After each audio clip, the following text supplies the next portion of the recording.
Hey everybody, and welcome again to This Woman Can. Now, I'm a little bit excited. By my guest this week. My guest is Yahneake Sterling Russell. And she was born and raised in Jamaica. But what I'm really intrigued about is actually moved to Sweden. Now, Jamaica, Sweden. I already commented on her polar neck and how cold she was making me feel. But we're going to find out a little bit more what prompted her move and what she does out in Sweden. Now, Yahneake is an experienced communications professional with over 10 years experience in the field. Her communications career began as a journalist with The Gleaner, the oldest newspaper in the English-speaking Caribbean, where she worked as a staff reporter. And I know The Gleaner very well, even when I was in the UK. After honing her writing skills at the newspaper, Yahneake pursued a career in public relations, a role which she enjoyed for 7 years prior to moving to Sweden. In her role as PR officer, Yahneake led the corporate communications functions of the Shipping Association of Jamaica, and later joined the PR team for the regional organization, the Caribbean Shipping Association.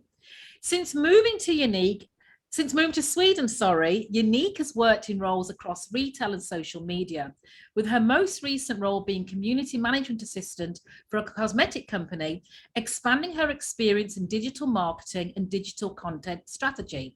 Now, you really see this expertise come out to play on Instagram, because Yahneake also has a personal blog, which I am a follower, dedicated follower, where she explores the world of beauty and skincare. She's also a very bright woman, very clever woman, as she holds a Master of Arts in Communication for Development from Malmö University, Sweden, and a BA in Mass Communication from Northern Caribbean University, Jamaica. And she's also a certified English as a foreign language and business English teacher. Oh, Yahneake. Sounds a lot when you say it like that. Yeah, and when you hear it back to you, kind of think, is that me? Who, me? True? Yes. So definitely welcome to This Woman Can. Thank you for having me. You're welcome. Now, as I said, I was really intrigued about the move from Jamaica to Sweden, because it's not the normal transition, not the usual migrant journey you see especially from Jamaica. I'm not going to be cliched, but we know it's usually the UK or Canada or the US. So yes. Talk to us. How did you end up in Sweden?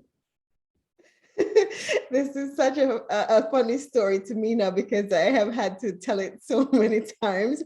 But this year I learned a fancy word for it. I'm a love immigrant. Oh, okay, tell us more. Now we want to hear this. So my husband is Jamaican too. Okay. But he left Jamaica in his early 20s. He moved to the UK first, and then he moved over to Sweden to study, and he stayed.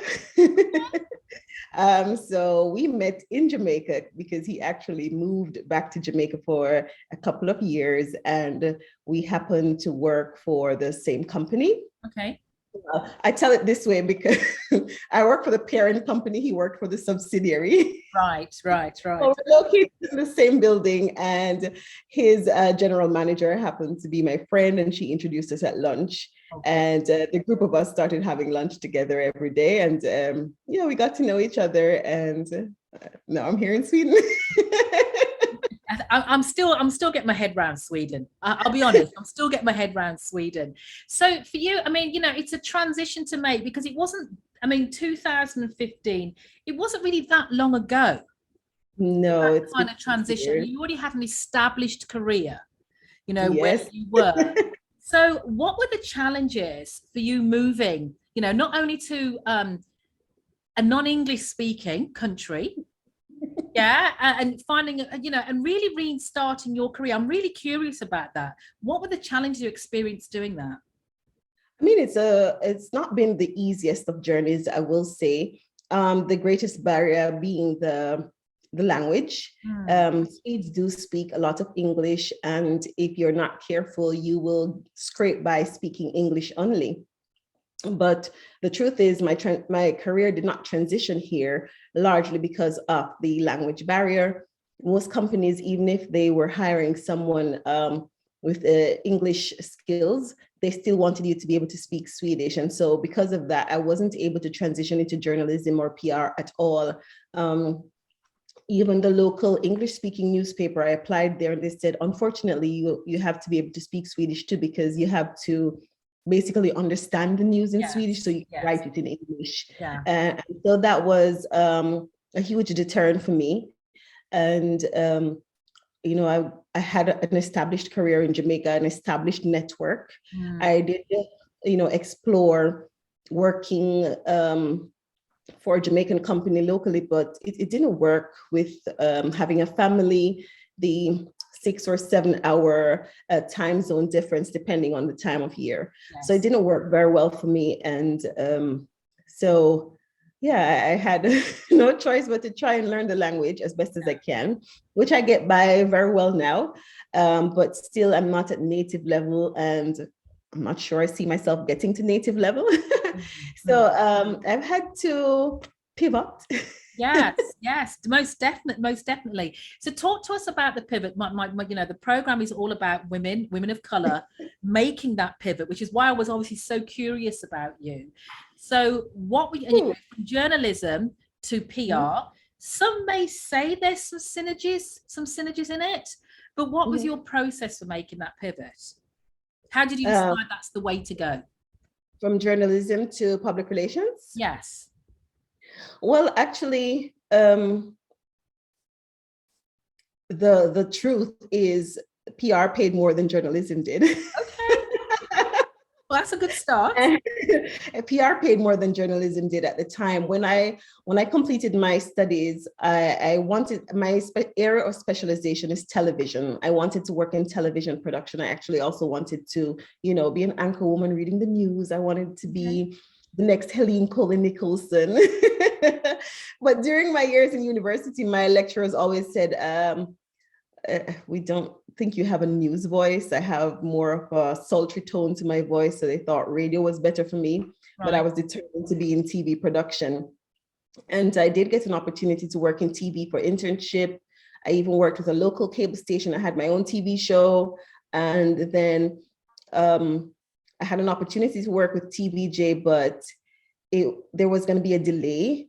And I got the opportunity to work with the Gleaner, and I took the opportunity. There was a learning curve for me naturally because my area was television.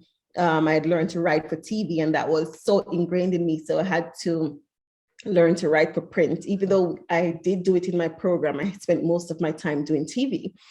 So I worked in as a journalist at the Gleaner for a while, first as a news on the news desk, and then I realized that I actually preferred the magazine style writing for lifestyle. So I switched to lifestyle. Okay. And I think PR was just I had a natural knack for it as a people person.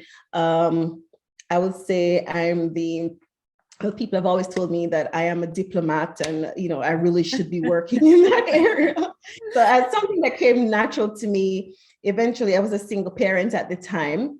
I had to make a decision that was best for me and my son, and that was to take a job that paid more. Right. You know, and I love the fact that you said that PR pays more than journalism, because quite often when women think about making that pivot, they automatically think that they're going to take a drop in salary. They're going to have to earn less.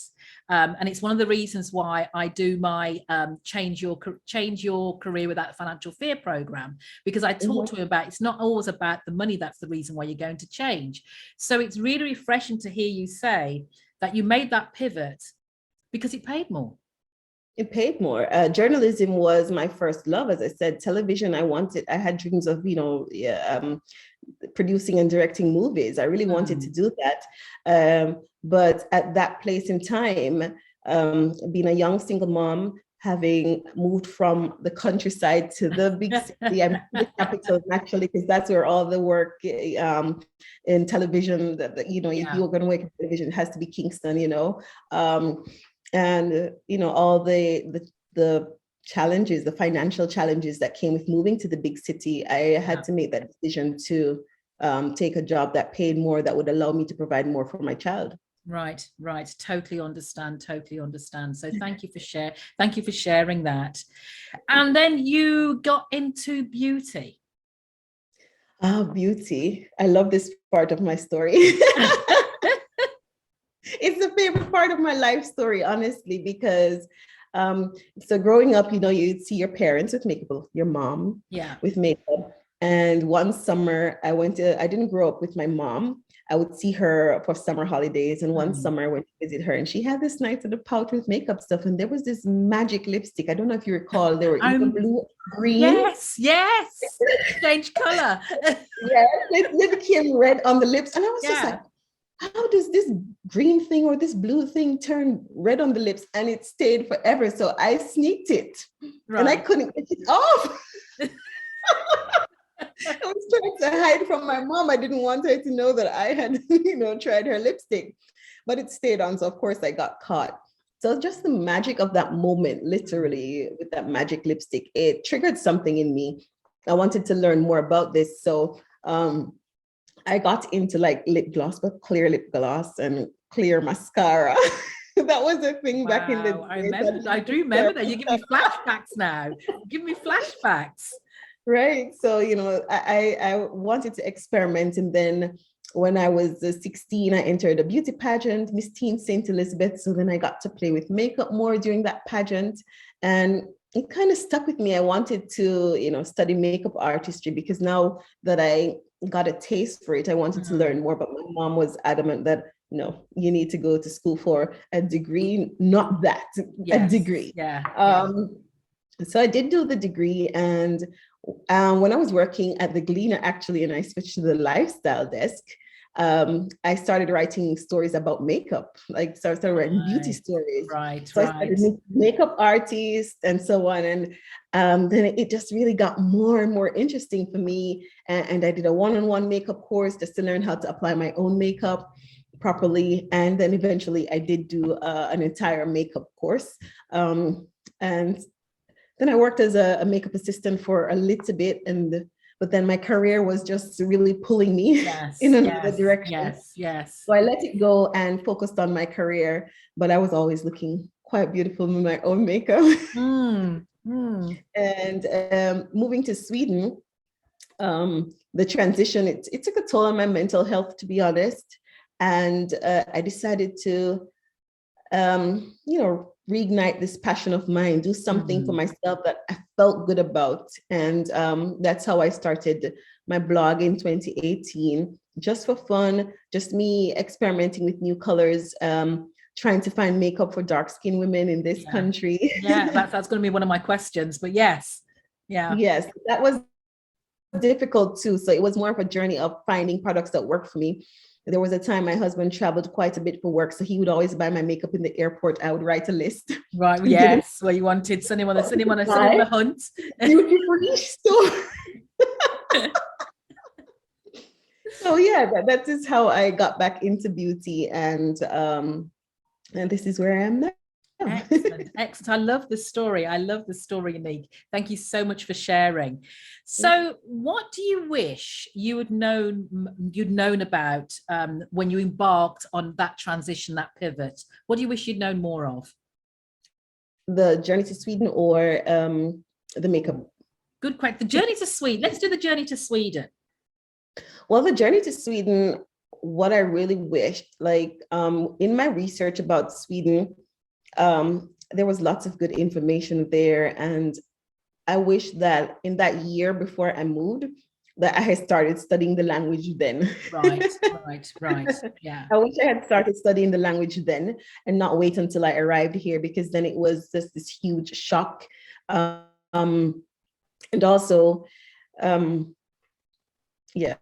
it. I wish I had started learning the language before moving here. I think that would have better prepared me. But that didn't happen.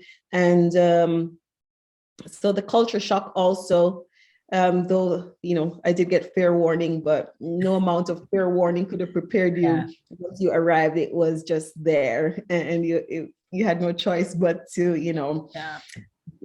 try to make the best of it. Yeah. So you talk about culture shock. What was the biggest thing? What were the things that really kind of stood out for you? Think, whoa, have I done the right thing here? Well, the first thing I would say is that I come from the Caribbean. I'm Jamaican. We're friendly. We say hello to people. We smile at Yeah. people. I Yeah. came here and I was smiling and saying hello, and people were looking at me like I was crazy. So, and then someone said, "Oh no, you don't talk to people at the bus stop or the train station. They will think you're crazy. Swedes do not like small talk." I said, "It's not about small talk. I genuinely would say good morning and how are you doing or how was your day?"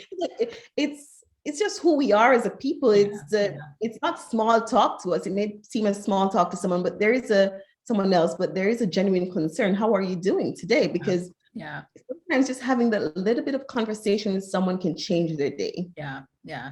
And so I'm quite big on that, especially as a country girl. I couldn't pass people on the street and not say hello. So I had to learn fast. Don't say hello to people at the train station. Don't start up conversations with people. They will not respond. They will think you are crazy. People will just look back at me like, I'm like, okay. And move away. Yeah, and it's funny you say that because England's a little bit can be a little bit like that. So for me, it was the shock of coming here, and everybody said hello. Everybody walked in the room and said good night. You know, well, first of all, good night when it's in the day, when it's in the evening. I'm like, good night's my bedtime. You know, so I've got used to that. I've got used to that now. But you know, there was this element of, you know, you walk in a room and you address everybody. It's a global. How is everybody? It's politeness, you know. So I can see how when you're doing that and it's almost like being rebuffed, you know, what is wrong and things like that. So I can totally understand how that feels. I think I'd find it strange now if it didn't happen. Yes. It was shocking. You know what? The second culture shock for me was the supermarket.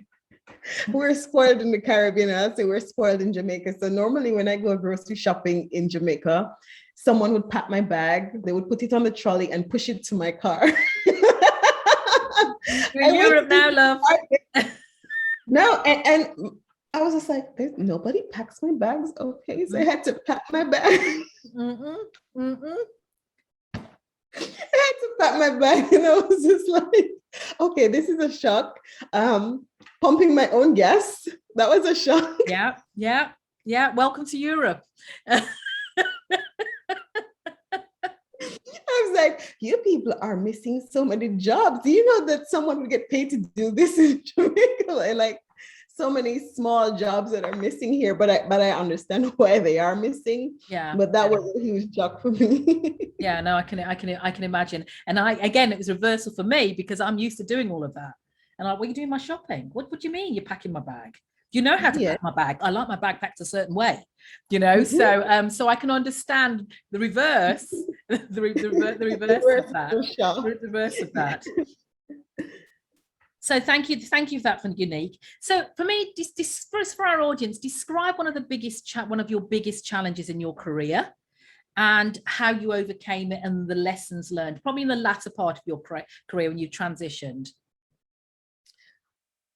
I think the biggest challenge for me was learning to take my career digitally. I had gotten so used to going to an office, working a 9 to 5, and it was never 9 to 5 because you would always bring work home. Yes. And I liked the camaraderie with colleagues and just being in a space of work. And once you get there, you get into that frame of mind to work. And it was, you know, so coming here, not being able to transition to, either journalism or public relations, figuring my way out. That's why I went and got certified to teach English, because I felt that it was a way for me to earn an income using my skills, you know, even though it wasn't PR or journalism. So I did teaching for a while, and then I realized that then I decided to do the master's because I thought it would give me this extra push. Right. Which it did help, but I realized that at the end of the day, it wasn't going to be so easy to get a job in a big company doing what I wanted to do. And so I had to create a space for myself and become a consultant and use my talent in that way. So that was the biggest challenge and transition for me. And I'm at that place now where I was doing it freelance before, but you get more respect when you have your website and all of these things. And so I finally went ahead and registered a business for myself and have started that consultancy now. So it's very new, but I've done it and I feel good about it because I feel like it adds to what I have been doing before. Right. So share with us what the consultancy is. What have you now kind of fully fledged yourself and thrown yourself into wholeheartedly? So when we talk about pivoting, so I started with Instagram, doing the blog for myself, and communications has, always been at the heart of my career, whether it was journalism or PR. Being a communicator, that's who I am. And when I did ComDev, I initially did ComDev because communication for development, ComDev for short. I did that because I was hoping to work with the UN, because also community service has always been a part of me. I was in Rotaract, worked with Rotary. Right. I did a lot of community service myself. So I thought that would have been a very good transition for me. And the UN's headquarters is in Denmark, which is literally across the bridge for me because I'm close. I live in the south of Sweden. But I tried that, it didn't happen. And so I decided, just from the experience with social media, having my own blog, I did a social media course. I had to decide what area in communication I really wanted to work with, what worked well with my personality and complemented my skills. And I realized that social media was it. And so I started as a community management assistant. When I worked in retail, I worked for a French brand. And when we met and had the interviews, they knew of my qualifications and what I could do. They knew my background. And so the door was always open that if an opportunity arose, they would, bring me into corporate. It didn't materialize in the way I had hoped, but I still was given the opportunity to work along with the digital marketing manager. And I learned a lot doing that. And eventually I did a social media management course and continued to assist. When I quit the job in retail, I continued to do that work, community management. A lot of people ask me, what is community management? And I say, I'm the PR person for your digital brand. Nice. because it works in a lot of different ways for people, but in what I do now specifically, I'm the person managing your DMs, making sure that I respond to your customers in a timely fashion, provide all the information they need. I'm also responding to comments.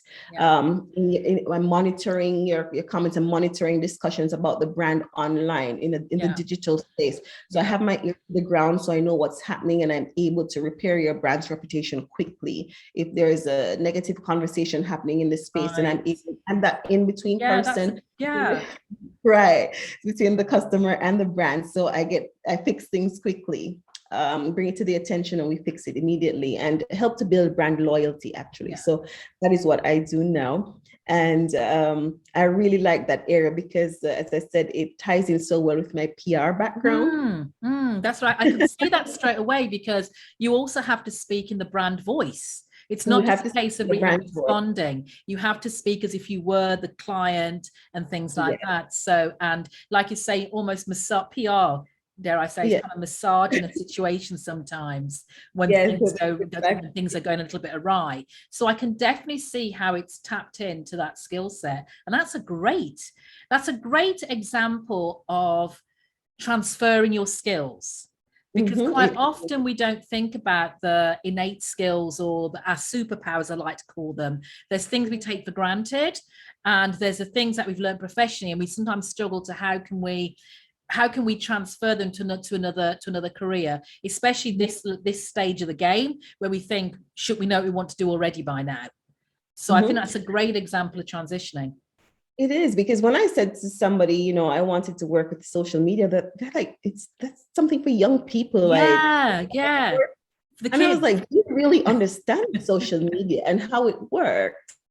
And you understand that even if you are 40, you can still work with social media because there are certain skills that you have acquired over the years that can be applied. And as I said, I'm the PR for your brand. No one knows who I am, but I'm there responding. They know that I'm the person who responds to all their queries and make sure everything is taken care of. The brand knows I'm responsible for their image, their digital image, and everything is going well. You need someone for that. And I'm not saying that a younger person can't handle that, but I'm saying as an older person, you also bring a certain level of experience to that position because you have done it before in another career, in another part of your career. Because when I worked in PR, it was business to business. I have a lot of experience talking to the business customer, but in another, when I do my own social media, I'm basically building a community. So I know how to maintain a community, how to keep the community happy. And those are the skills that I have combined to do this consultancy. Excellent, excellent. Thank you for that. I'm also teaching, I'm offering business English and general English for those who need to, come up a little in their English. Fabulous, fabulous, fabulous. Now, I'm speaking with Yahneake Sterling, and we are back. Yahneake, thank you so much for sharing so much with us so far. So a few more questions for me, because I am of the curious mind. How, you've made it sound, dare I say, not so challenging. Making that transition, I'm reading between the lines here. But I'm sure a lot of challenges. That's what I want to know about. I'm thinking PRing myself. You're doing a very good job. I can see when they pay you the big bucks. So tell us a little bit. How has failure made a positive difference in your life? I would say it's made a huge difference. I know that I'm very hard on myself. And so oftentimes I think I'm not doing enough. I'm not doing well enough. Like I feel like sometimes I'm failing. But I'm happy I have people in my life who remind me that I'm not failing. I will say part of why I am the way I am and why I'm so determined is because when I was 17, I became pregnant. Right. And I had my child at 18. And that was a pivotal moment in my life because who am I now? I had so many dreams. As I said, working in television has always been a part of my dream. And I thought, oh my God, my life is over. What am I going to do now? I'm still a child, and now I have a child that I'm responsible for. It was a very difficult time mentally for me during that pregnancy, in having my child and trying to figure out what would I do with my future.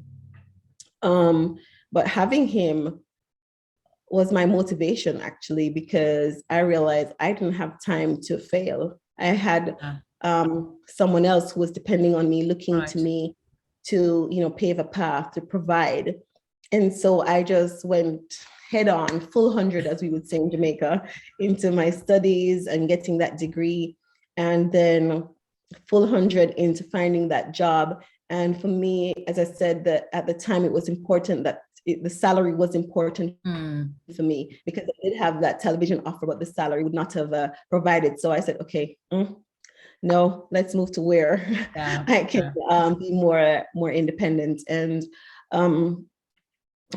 so that was one. That's how failure, because I felt like I failed at that point in time, pushed me into a career and just gave me that push I needed to succeed. And once I had that taste of success, graduating university after having my son, finding that job, even in the moments when I wasn't doing as well as I would like, I knew that I could be I could get back to where I wanted to be, because I had that, I'd done it before. I had that taste of success before. So when I moved to Sweden and I couldn't find a job, and my first 4 months here, I had to be home with my young son, because my husband and I had a child before. I had that child in Jamaica, and then I moved with him. And I had to wait 4 months for him to get a space in daycare. Right. And so I was home. I'm used to being busy, doing work. I'm not used to being home. And I always said I'm a career woman. I'm not a stay-at-home kind of woman. I'm not a homemaker. That is not me. But then I suddenly became a homemaker. And that was like, okay, who am I in this space? So, I had to deal with that. And then he started going to daycare and I started Swedish school and I went to what they call Swedish for immigrants for 6 months. And I was like, I cannot do this. I need to be earning. I'm not used to having someone else provide for me because I've always been providing for myself. And so I started my first job in Sweden was doing dry cleaning. And people were like, how do you go from PR to dry cleaning? And I said, because my mother told me that an honest bread is the best bread. And it didn't matter what I did for a living at that moment, as long as I was earning that living honestly. And that's something my mother instilled in me growing up. And I didn't come from, I wasn't born with a silver spoon in my mouth. My mother worked as a living helper for a family that lived in England. And I saw my mother live with that family, I think, 15 years or something, working for them. And then she also had a very entrepreneurial spirit. So she was always selling ground provisions and fruits and stuff like that, in her own free time to make money. So that's what I grew up seeing my mom do. So I never thought myself better than doing that job. My mom wanted better for me, definitely. But I didn't see it as, I knew that even though I was working as a dry cleaner at the time, that wasn't going to be it for me. This is just a way to get my foot into the system, earn an income, learn the language some more, and move on up. And I did that for the time I needed to do it. Then I applied to university to do my master's. And all in that time, I also did my TEFL certificate, and I started working at the international school as a student assistant. And I did that until after I completed the master's. And eventually working in retail. And I always call those jobs, we've all done them, I call it the get you by job, because it's the job that gets you by. It's not your career, but it's a means to an end to where you want to get to. And I've done some jobs that not quite right. In fact, my worst one was actually demonstrating steam cleaners in a supermarket. So we all did something to get to where we to get to where we need to get to, and it doesn't define us. In fact, I think it actually makes us more appreciative of the journey. I do believe so, because for me at the time too, when I took that job, I said to my husband, I need a job that I don't have to think. Because now I'm actually trying to figure out, where am I going to go in life? What career path am I going to follow? Because I don't feel like the career that I have spent so many years building will work here. Who will I become? That was a question I asked him before I moved there. I said, what if I get there and my career doesn't transition and I don't become the woman you met here, like in terms of career? If I don't become that woman again, will I still be enough for you? Will you still want to be in this relationship? Because I need to know that before I give up my life here. It's a great question. And he said, it's not about what I do, it's who I am as a person. And so I said, okay. And true to his word, whatever job I have done here, nothing has ever changed on his side. His support has always been there, and he's always been pushing me to do more, because he knows I have more in me.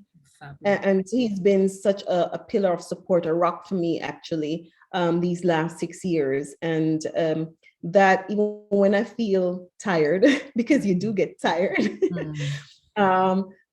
his support, gives me that extra energy I need to just push and do what I need to do. Excellent. And we need to have those conversations, those challenging conversations up front. We can't avoid those type of conversations, because you said it has such a huge impact on where you go next. So I admire. It was a question I needed to ask, because I know stories of so many people who leave Jamaica at high levels, management level, senior management level, and they move to another country and they never get back to that senior management level. And what's funny is that even when I compare the salary that I was earning working at that dry cleaning store, it was more money than I was actually earning in my job in PR. Right. Wow. Because, well, here they pay a living wage. So I was earning more money doing this job compared to what my salary was the PR. Yeah. And what I would say also is I made more money at that job than I made as a teacher's assistant at the national school, and more money than I earned in retail. Wow. Wow. Go figure. Go figure. It was a high paying job. So that was a good salary. But it wasn't the job that I wanted to do. I had other skills that I wanted to use. And so I had to push through and move towards that. Excellent, excellent. So we're coming down to our last few questions, Yahneake. So we've talked about failures, but what has been your biggest career triumph? I would say starting this business. It's been something that I always say to my mom, I wish you had taught me, you had passed on, your knack for entrepreneurship. You didn't teach me that. You taught me to go for a piece of paper. All my life, it was get that piece of paper, the CXC passes, the degree, and so on. And I chased a piece of paper. But my husband likes to say we were colonized to work for someone else. The mind was colonized that we had to get a good job, right, to earn a good job. A living. There was always, you get the piece of paper, then you get the job. So I think I was groomed to work for somebody. So the risk to work for myself, I wasn't sure I could take that risk. I wasn't, but I had to bet on myself and on my skills, because I happened to work with a lovely, lovely woman who, says to me, like, I don't think you realize how great you are at this job. Like, do it. So I had the encouragement of good people around me, and I finally took the leap of faith and started this consultancy. So I'd say that this is my proudest moment too. Fabulous, and well done. So Yahneake, share with us a success quote or a mantra that you use and why it's meaningful to you. That's a tough one. I haven't thought of one, actually. I think I think one thing that has always guided me, and I mentioned it just now, my mother said, an honest bread is the best bread. And I think that's something that's been with me my whole life, and it's something I've passed on to my own children. An honest bread is the best bread. I think that is it. It's a very defining quote for me. And it means that even if I have to take a step back from what I really want to do and do something else, I can do it as long as I'm earning an honest living. And then I can always come back to what it is that I really want to do. So that quote, I would say. Excellent. And what 3 things would you say you've learned about yourself during your career? That I am the ultimate diplomat. Tell me where your diplomacy skills come into play. When you are dealing with customers, whether they're B2B customers or B2C customers, listen, you have to make sure that you are always professional, make sure that you are on brand. It's a thing in the Caribbean where we say the customer is always right. But it's how you are able to handle a situation to get to an amicable place with the customer. I think that's it. To smooth over situations so they don't explode into something else. I think that is one superpower I have. I guess it's the Libra in me. I like balance. Okay. I'm always balancing everything. And I PR my friends too, and possibly my family. It's just a natural. I do it without even thinking. I am resourceful. Okay. If I don't know something, I will find it out. I don't profess to know everything there is to know about community management or social media, but I can guarantee you that I will learn it quickly too. And then I will get to that level immediately. And not immediately, but I will get there quickly. Yeah. So I'm very resourceful. And I would say I'm loyal. Okay. Nice three. So diplomatic, resourceful, and loyal. Those are your three. Those are your three. Yeah. So where would we find you on a Saturday morning at 10 a.m.? I'd probably have just come home from the gym. Okay. My Saturday mornings are reserved for my spinning class. Yeah.